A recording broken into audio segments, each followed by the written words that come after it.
Bom dia, pessoal, aqui é o Marcão. Feliz sábado a todos vocês.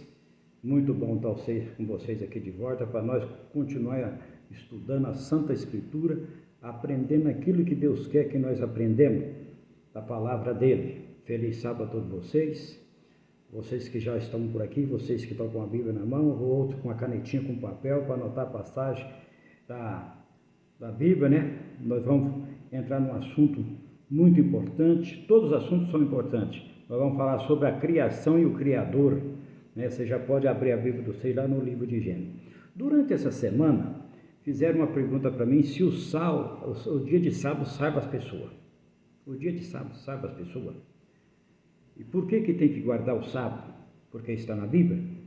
Aí, para salvação, eu vou te falar para você, você vai assustar e depois nós vamos voltar que eu vou explicar para você.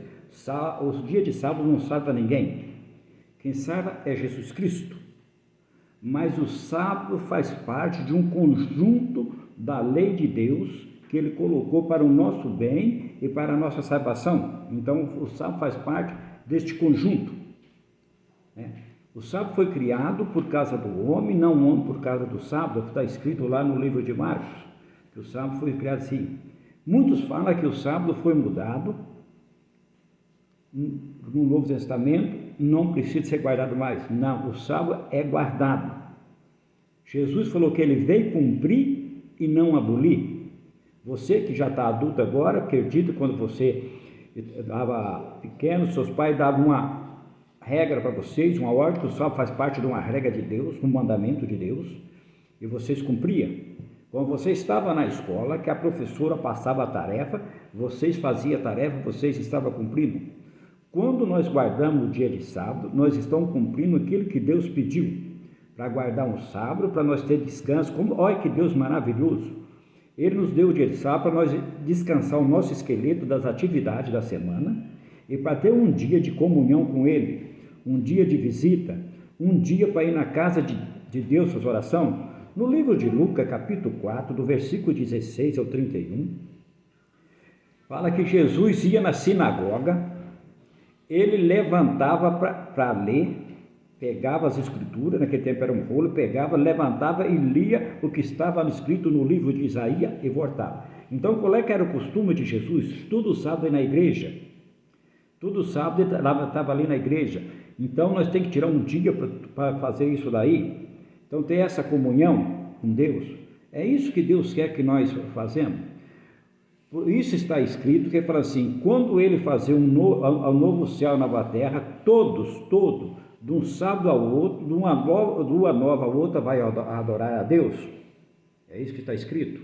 Depois para frente nós vamos continuar. Então, o sábado é muito importante para o nosso preparo, para um dia estar com Jesus na Canaã Celestial. Não que ele saiba, quem sabe é Jesus, mas Jesus deixou os mandamentos para nós seguir. Por isso que no livro de Tiago, capítulo 2, versículo 10, fala assim, se você guardar 9 e tropeçar nenhum, você é culpado de todos. Então não adianta você guardar o sábado e odiar o seu irmão, falar mal dele, criticar. Então não é isso. Bom, vou parar por aqui para nós dar início no nosso estudo de hoje. Já estamos aí preparados? No livro de Gênesis, capítulo 1, versículo 1. Assim, nós estamos estudando sobre a criação e o Criador. Assim, no princípio criou Deus o céu e a terra. No princípio, Deus criou. Então aqui fala que no princípio o mundo era vazio, sem forma, o Espírito de Deus bailava sobre ele e Deus criou. Então tem o objetivo de Deus ter criado isso aqui. Vou dar 3 passagens de Bíblia para vocês. Se vocês quiserem anotar, para o nosso tempo é curto, para nós vamos assim. No livro de Colossenses, capítulo 1, versículo 16, João 3, 1 e Hebreu 1, 1 e 2. Assim, por intermédio de que criou Deus todas as coisas. Por intermédio de quem? Deus criou tudo por intermédio de quem? Qual é o objetivo? Quem que estava com ele? Quem que estava ajudando Deus? Ele fala assim, pois nele o Filho foram criado, pois nele o Filho foi criado todas as coisas, no céu, sobre a terra, as invisíveis, seja trono, seja sabedoria, que principado, que potestade, tudo foi criado por meio dele e para ele. Criado quem? Jesus. Todos foi criado. Tudo que você vê e o que você não vê foi criado por Deus. Tem coisa aí na profundeza da terra, tem coisa aí em alguns lugares que o nosso olho não vê, mas foi criado por Deus. Por isso que lá no livro de Deuteronômio, capítulo 29, no versículo 29, está escrito assim: as coisas reveladas é para você e vossos filhos, e as coisas ocultas pertencem ao Senhor e vosso Deus. Nós nunca vamos saber tudo, o projeto de Deus, tudo, mas Deus revelando tudo o suficiente para nós ter a salvação eterna. Deus está dando o suficiente para um dia nós estar com Ele na Canaã celestial. Então todas as coisas, visível e invisível, foi criado por Ele quem? Deus e Jesus, seu Filho, né? Então foi criado por Ele. Todas as coisas foram feitas por intermédio dEle, e sem Ele nada do que foi feito se fez. João 1:3, também lá no Hebreu. Tudo foi criado por Ele, sem Ele nada tinha sido feito. Deus tinha feito um projeto muito grande para criar esse mundo aqui, o plano dele, vou criar. Deus precisava criar esse planeta. Ele estava lá nos céus, com os anjos, outros planetas povoados, mas Deus queria criar um planeta para criar o ser humano, para ele ter junto conosco e nós junto com ele. Por isso, no jardim do Éden, ele fazia uma visita todo dia para aquele casal que ele colocou lá. No livro de Salmo, agora você vai no livro de Salmo, capítulo 19, versículo 1. Salmo 19, versículo 1. Que se manifesta o céu? O que se manifestou no céu? Na criação de Deus deve ter feito uma festa no céu, os anjos ali, o coral, tudo fez uma festa. O que se manifestou no céu? Fala assim: o céu se proclama a glória de Deus e o firmamento anuncia as obras da sua mão. Às vezes é o ser humano que não quer ver as obras da mão de Deus. Às vezes o ser humano é ingrato com aquilo que Deus fez, ele não quer ver, né? Muitos falam que isso aqui foi por acaso, um estrondo, estrondou e aconteceu. Não, foi criado pelo Criador e mantenedor deste planeta e das nossas vidas. Foi criado por Ele. Tudo foi feito por Ele, tudo foi criado por Ele. E o céu regozijava de alegria do projeto tão maravilhoso que Deus estava fazendo aqui. O céu condena, e o ser humano às vezes é ingrato. O mundo está passando por tudo isso e às vezes muitos ainda querem culpar Deus. Não, meus queridos, não é Deus. O ser humano fez isso. Deus criou um mundo perfeito para o ser humano e o ser humano foi estragando, e o ser humano continua estragando. As doenças, os terremotos, os maremotos. Eu vejo gente falando que o mar está invadindo. Não, o mar nunca invadiu. O ser humano invadiu o que era dele. O ser humano invade a beira do rio onde é dele. O ser humano constrói represa que talvez até mal feita e acontece. O ser humano, ele mesmo vai se destruindo. Não é Deus. A culpa não é de Deus. A culpa é do ser humano. Deus, e fala, mas por que Deus então está deixando? Deus é um Deus tão maravilhoso, um Deus tão grande em amor conosco, que Ele deixou nós livres. Você que está estudando comigo aqui, que quer aprender a palavra de Deus, o Espírito Santo tocando no seu coração, é por isso que Ele está deixando você estudar, ensinando você, porque você está buscando, acredite que você está buscando todo dia Deus, oração e pedindo para o Espírito Santo conduzir o nosso estudo, para nós aprender junto. Mas Ele deixou você livre para a escolha. Ele falou assim: meu filho, é minha vontade que você esteja comigo. Essa é a vontade de Deus. Mas se você falar, não quero. Lembra do filho pródigo? Tinha tudo com o pai, mas ele não queria ficar na casa do pai, ele queria sair. O pai não impediu. Ainda bem que se ele arrependeu e voltou. Nós somos pecadores. Se nós se arrepender, confessar os nossos pecados, Jesus Cristo derramou seu sangue um dia aqui para nos libertar do pecado, para nos dar o direito da salvação eterna. Foi por isso que Deus criou esse mundo, para nós ter uma comunhão com Ele e Ele conosco. Quando nós fazemos oração, é nós conversando com Deus. Quando nós estudamos a Bíblia, que nós estamos estudando agora, é Deus falando conosco. Vamos estudar mais um pouquinho. Isaías 45, versículo 18. Isaías, está lá para dentro de Salmo. 45, versículo 18. Qual foi o objetivo de Deus em criar a terra? Tinha um objetivo. É isso que eu falei, tudo na vida tem um objetivo. Qual é que foi o objetivo de Deus ao criar esse planeta Terra. E ele fala assim: porque assim diz o Senhor que criou o céu, o único Deus que formou a terra, que fez as estabelecer, que não fez para ser um qual, mas para se habitar. Eu sou o Senhor e não há outro Deus. Ele criou o céu, ele criou a terra, criou o céu, criou a terra também, não para ficar desabitada, não para ficar aqui um vazio. Quando fala que o mundo era vazio, como é que nós vamos entender essa parte do mundo vazio?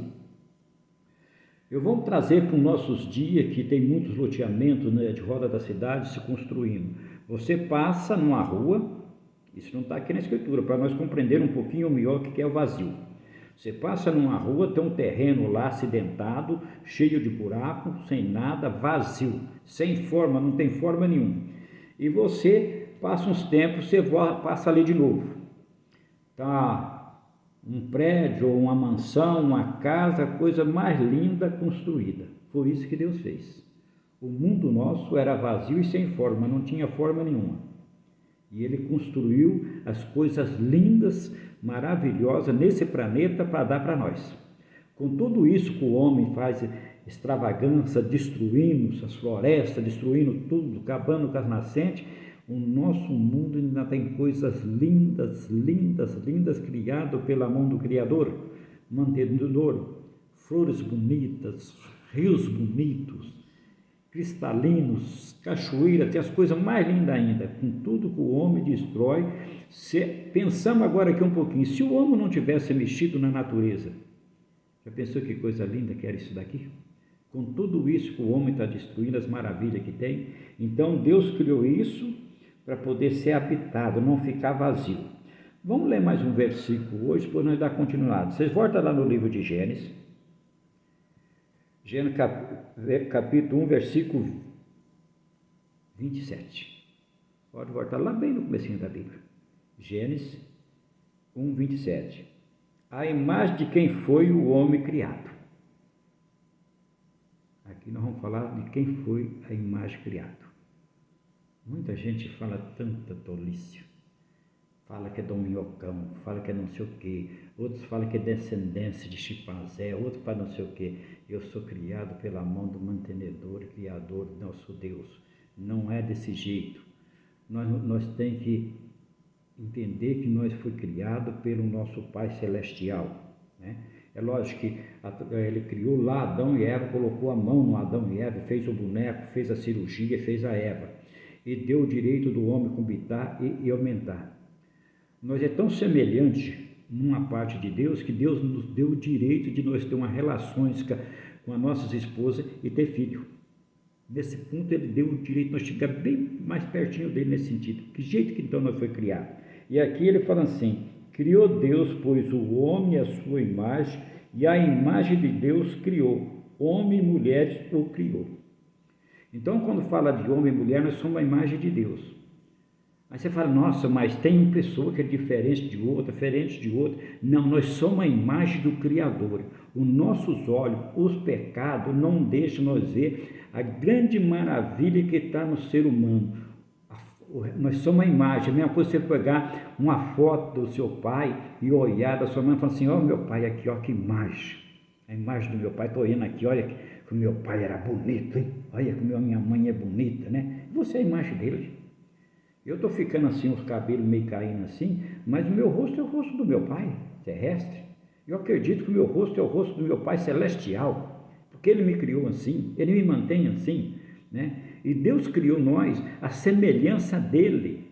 Deus criou nós para ser semelhante a Ele, e Ele quer conversar conosco todo dia. Nesse momento que nós estamos estudando a Santa Escritura, Ele está conversando conosco.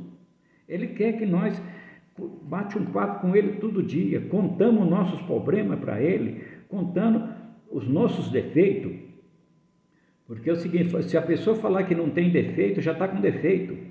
Jesus mesmo falou que Ele veio nesse mundo trazer remédio para quem é doente. São não precisa de remédio. Enquanto nós viver nesse planeta Terra, nós temos que pedir perdão para Deus todo dia, no nosso falar, no nosso linguajar, né? E às vezes até assim, a crítica que você faz do seu irmão, que o seu irmão também é semelhança de Deus, era fora de Deus. E hoje o mundo está precisando de homem que não se vende e não se compra, homem honesto nas coisas, e está mais vendendo e comprando do que tudo. Mas ainda tem muita gente honesta, muita gente que é aquilo que Deus quer, que está lá nos 10 mandamentos. Não cobiçará, não matará. E esse não matará não é só com arma de fogo, não.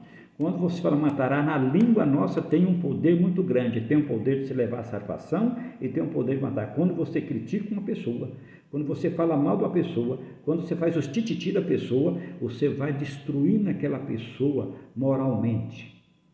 E a pessoa pode entrar numa depressão profunda e pode causar muitas coisas. E não é disso que Deus criou. Não é pecado você cobiçar as coisas assim, cobiçar é pecado, não é por você achar bonito as coisas da outra pessoa, a cobiça é pecado, mas você achar bonito não é pecado. Até numa mulher, do seu amigo, do seu vizinho, casou com uma mulher bonita, uma loura, uma morena, sei lá que for, que é bonita, você fala, meu amigo casou com uma mulher bonita, é pecado? Não, se você cobiçar é pecado. E o mundo hoje estão saindo tudo daquilo que Deus ensinou, mas que o Papai do Céu permita que nós aprendamos a andar nos caminhos dele. Até o próximo estudo, um abraço para vocês e fica com Deus.